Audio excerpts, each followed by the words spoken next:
And it's so fascinating. I mean, I don't know if it's true or not. I can't prove it. But at the same time, what if it is true?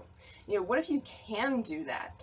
And if you can do that and the only reason you're not able to right now is because you don't believe it, what a stupid reason not to do it. I mean, it's incredible the kinds of things that some people describe, and the only reason why you wouldn't try them is because you don't believe they're possible.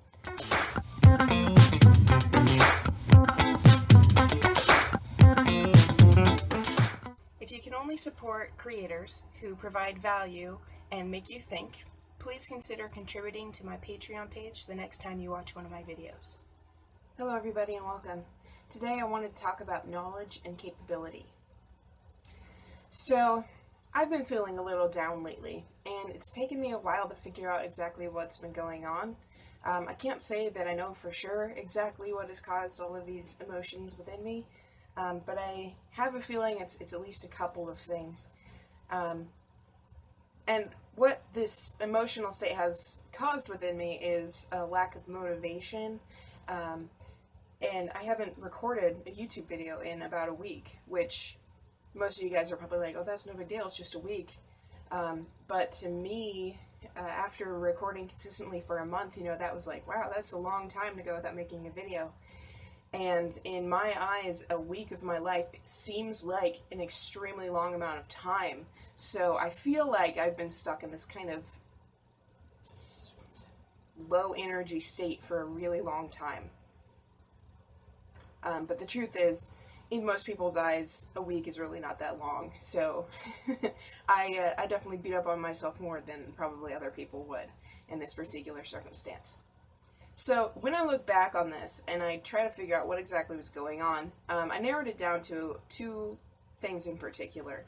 One, I watched The Handmaid's Tale, which really I think was a bad idea for me. I mean, yes, there were some cool ideas to experiment with in there, but it was not a good emotional vibration for me to match up to, and I've been feeling the results of that for a long time now, in my eyes.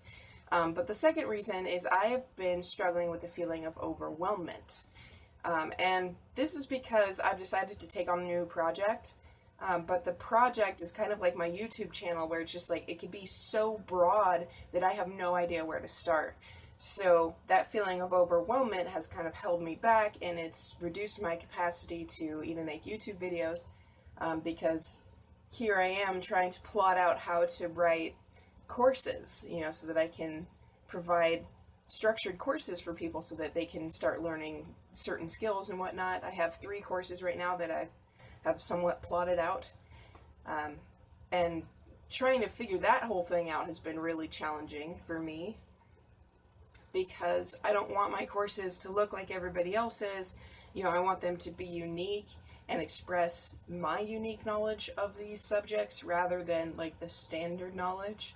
I mean, I'm even doing a course on meditation, but I don't want to go into the specific benefits of meditation and then like tell people that they should meditate for their health and all these other things. No, I want this to be like specific to my understanding of meditation, why I use it, and why I think other people would benefit from it. So, I have this idea that so many other people have done, but I have to make it unique to me and match my belief systems and match what I want to teach about this subject and things like that. So, it's definitely a challenge. When you decide to create a course, I mean, it's not exactly something that you just pick up right off the bat. You have to figure out how to plot a course, how to structure it, what videos to put in what order, what videos you should even put in it, how broad of a topic you want to cover. I mean, I started off with this really big idea, and I'm like, dude, this is going to take years to make. That's not practical. So then I narrowed it down to 3 simpler subjects, where I'm not taking on the broad spectrum of how to live a full and valuable life. Instead, I'm going with certain aspects like meditation, like conversational hypnosis, and then I even decided to do one on the 3 parts of the self, which I think would be cool. I really enjoyed that subject, but it's definitely heady, and I've struggled with figuring out how to actually start that one, do an introductory video or whatever the case may be. So this is what I've been dealing with. And it's led me to this kind of negative emotional state, which therefore kind of predisposes me towards other particular negative emotions, like a feeling of incompetence, a feeling of inadequacy. I mean, all these things are kind of what I've been feeling lately. And it's always humorous to me when I start to feel these things. And part of it, I know, is because of the people in my life. There are some people who really support me and really help me and encourage me to move forward, but there are other people who tell me that I should give up on my dreams, squelch them down, get a standard job, buy a house, be safe and be secure.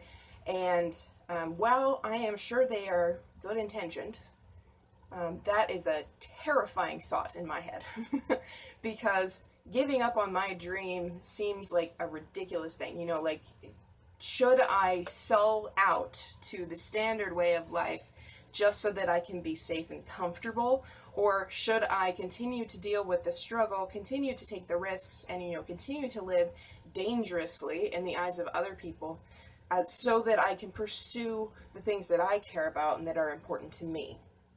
Money, not a strong motivator for me. I know that it is necessary in life, and, I do appreciate any support you guys can give me on like my Patreon page and whatnot, but ultimately the only reason I need money is for the survival aspect of it, and then potentially for future projects like the community building project I've described earlier. But money is not my primary motivation. My primary motivation is a sense of purpose, or a sense of fulfillment, or living a meaningful life, something that I really care about, and more than likely that comes from the loss of my sibling when I was 7, but I went into that one in another video, so I'm not going to worry about it too much here. So what's humorous about this particular mindset is it's very limiting, and I've said this about negative emotions before, but they kind of narrow your focus so that you can't really see the world around you anymore. You can only see the problem in front of you, which pretty much means you're incapable of finding the solution because you're too focused on the problem, which in itself is an interesting concept. And in many circumstances when I'm in this emotional state, I know that I should meditate, but even my motivation to meditate is super low, so I find it extremely difficult to even enter into that kind of state and allow my natural wellness to well up inside me and make me feel whole and complete and connected again. So here I am, probably day 7 of this week, and finally I'm coming out of this emotional state, and I'm like, wow, that was a really long time. Like, I've been stuck in that emotional state forever, it feels like. And there were a couple days in there where I was like, yeah, I could record a video, but I didn't feel like I could put my heart into it, and that to me is a problem. Like, I really need to connect with the message that I'm giving.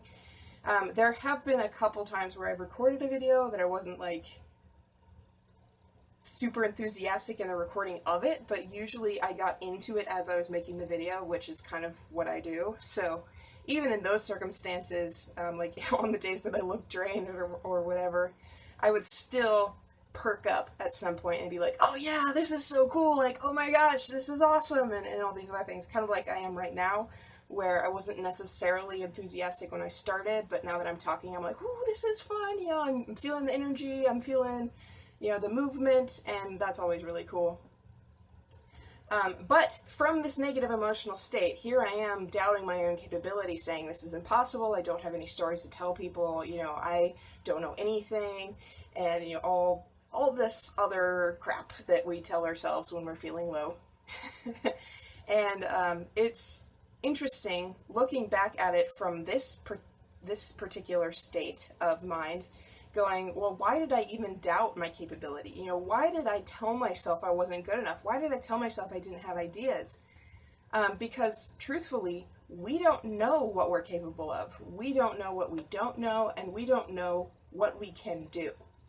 And that's kind of the cool thing about the spiritual path, is you get this really broad perspective of the world, and you start to see that all of these things that we've defined as saying this is what's possible and this is what's not possible, we don't actually know. I mean, there have been stories about people who broke their legs and 3 days later are running miles on that same leg, and somebody's like, well, how did you do that? And they're like, well, I changed my mental state.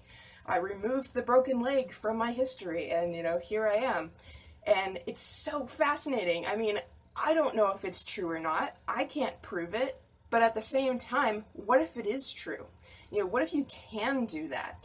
And if you can do that, and the only reason you're not able to right now is because you don't believe it, what a stupid reason not to do it. I mean, it's incredible the kinds of things that some people describe, and the only reason why you wouldn't try them is because you don't believe they're possible. And what's humorous about this belief that something is not possible, that you are not capable, is it's always a self-fulfilling prophecy. We always can't do the things that we believe we can't do. So if you look at this from a logical perspective, it makes a lot more sense to believe that you are capable of literally anything that you can think of. And then you might actually get to experience that within your life. And that idea alone sounds so freaking awesome to me. You know, like everything I could dream of, I could do. My dad tells me that there are limits on life, you know, that somebody who's really short and fits into the little person category could never be an NBA player. And I'm like, well, why not? Why couldn't that person go to the NBA? And he said, well, they're short and, you know, they don't look like other NBA players. And I'm like, but what happens if that individual is really good at jumping? What if that individual can dunk the ball better than anybody else in the NBA? I would think they'd let him on the team. He might not look like everybody else, but, you know, he could be extremely valuable. So, who's to say what you can and can't do? The only person that can limit you is you. And the way in which you do it is by believing the ideas that other people give you and by believing in the inadequacy that you feel about yourself. And whatever that feeling is, you don't actually know that it's true. And it's very important for you to remember that. I know that it is not easy to come out of these negative emotional states. So in those times and in those emotional states, it's best just to remember that you don't know what you're capable of. You don't know how amazing you are, and you don't know what tomorrow can look like. So rather than beating yourself up for how today is going, look forward to tomorrow and saying, that could be so cool. I don't even know what's possible, but I am for damn sure going to try. So that's everything that I wanted to say today. I probably could keep talking for a lot longer because right now I'm feeling the energy flow, but I'm going to end it there because I don't want to overwhelm you guys with more information. So thanks for watching. I hope you enjoyed. I hope you learned something. Make sure you click on the like button, subscribe to the channel, and click the notification bell. And then if you have any questions, comments, ideas for future videos, feel free to leave those in the comment section, and I will do my best to respond in whatever way is appropriate. And that's all. So I will see you again soon. Bye.